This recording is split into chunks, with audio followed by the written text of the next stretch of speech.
సంవత్సరాల తరబడి ఎన్ని మందులు వాడినా మీ మోకాల నొప్పులు తగ్గట్లేదా? ప్రాణ పెయిన్ క్లినిక్ లో అత్యాధునిక చికిత్స. Hero Akkineni Nagarjuna N convention hall కూల్చివేత పనులు ప్రారంభమయ్యాయి. ఉదయం నుంచి కూడా హైడ్రా అధికారులు పూర్తిగా ఇక్కడికి వచ్చేసి కూల్చివేత పనులు పూర్తి చేస్తున్నారు. ఇప్పటికే సగం వరకు కూడా కన్స్ట్రక్షన్ అంతా కూడా కూల్చివేసే పని చేశారు. తుమ్మిడి చెరువు కబ్జాకు గురి చేసి అక్కడ 3.5 ఎకరాల ప్రాంతంలో కూడా ఈ కన్వెన్షన్ హాల్ని నిర్మించారనేటువంటి ఒక ఆరోపణలతోటి దానికి సంబంధించిన హైడ్రా అధికారులు కూడా గుర్తించి ఈ యొక్క కూల్చివేత కార్యక్రమాలు మొదలు పెడుతున్నారు. గత కొన్ని రోజుల నుంచి కూడా హైడ్రా చేస్తున్నటువంటి అక్రమ కట్టడాలకు సంబంధించిన వాటన్నింటినీ కూడా గుర్తించి కట్టడాలను కూల్చివేసే పనిలో నిమగ్నమైనటువంటి విషయం మనకు తెలిసిందే. ఆ నేపథ్యంలోనే తాజాగా హైడ్రా అధికారులు ఎన్ కన్వెన్షన్ హాల్ పెద్ద ఎత్తున ఉన్నటువంటి ఎన్ కన్వెన్షన్ హాల్ని కూడా కూల్చివేత పనులు ప్రారంభించారు. చూడండి, చుట్టూ ఆ చెరువు, తుమ్మిడి చెరువు, ఈ చెరువు అంతా కూడా మొదట్లో ఇప్పుడు ఈ ఎన్ కన్వెన్షన్ హాల్ను ఈ చెట్లు కనిపిస్తున్న ప్రాంతం వరకు మొత్తం కూడా ఇది గతంలో చెరువు ప్రాంతంగానే ఉండేది. ఆ తర్వాత దీన్ని కబ్జా చేసి ఆక్రమించి ఈ కన్వెన్షన్ హాల్ కట్టారనేది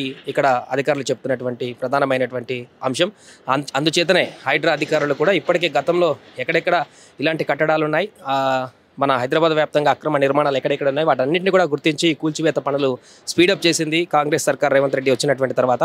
దీనిలో భాగంగానే ఇక్కడ భారీ ఎత్తున మొదటి కట్టడాన్ని కూల్చివేత కార్యక్రమం అయితే మొదలు పెడుతున్నారు. ఉదయం ఎర్లీ మార్నింగే హైడ్రా అధికారులు ఇక్కడికి వచ్చేసి ఈ కట్టడానికి సంబంధించిన కూల్చివేత పనులు అయితే పూర్తి చేస్తున్నారు. ఇప్పటికే చాలా వరకు కూడా కూల్చివేత కూడా అయిపోయింది. దీనికి చుట్టుపక్కల ఈ కన్వెన్షన్ హాల్కి 4 వైపులా కూడా భారీగా పోలీసులు డిజాస్టర్ బృందాలన్నీ కూడా వచ్చి ఎవరు కూడా ఏ ఒక్క ప్రజలు కూడా ఇటు మీడియా వాళ్ళు కూడా లోపలికి రాకుండా కట్టుదిట్టమైనటువంటి భద్రతను ఏర్పాటు చేసి ఏ ఒక్కరు కూడా లోపలికి రాకుండా ఈ నిర్మాణాలను కూల్చివేసేటువంటి ప్రక్రియ పూర్తి చేస్తున్నారు. మరొక వైపు ఈ నిర్మాణాలకు కూల్చివేతకు సంబంధించి ఇటు అక్కినేని ఫ్యామిలీకి ఎలాంటి స్పందన అయితే కనిపించలేదు. ఇక ఎన్ కన్వెన్షన్ హాల్తో మొదలుపెట్టినటువంటి కూల్చివేతల ప్రక్రియ ఇంకా ఎలాంటి కూల్చివేతలతో ముందుకు వెళ్తుంది రాష్ట్ర ప్రభుత్వం అనేది ఇప్పుడు ఆసక్తికరంగా మారింది. ఎందుకంటే Akkineni Nagarjuna star hero, business man, ఇక్కడ హైదరాబాద్లో చాలా నిర్మాణాలు, చాలా సంస్థలు ఉన్నటువంటి అతను అలాంటి వ్యక్తికి సంబంధించినటువంటి భారీ కట్టడం ఎన్ కన్వెన్షన్ హాల్, అలాంటి కట్టడాన్నే ఇక్కడ మొదటి కూల్చివేతగా హైడ్రా అధికారులు ప్రారంభించారంటే వాళ్ళ ఇంటెన్షన్ క్లియర్గా అర్థమవుతుంది. హైదరాబాద్లో ఎట్టి పరిస్థితుల్లో అక్రమ నిర్మాణాలను ఉపేక్షించము అనేటువంటి విషయం అయితే ఈరోజు ఈ కూల్చివేతల ప్రక్రియ ద్వారా స్పష్టమైతే మనకు కనిపిస్తుంది.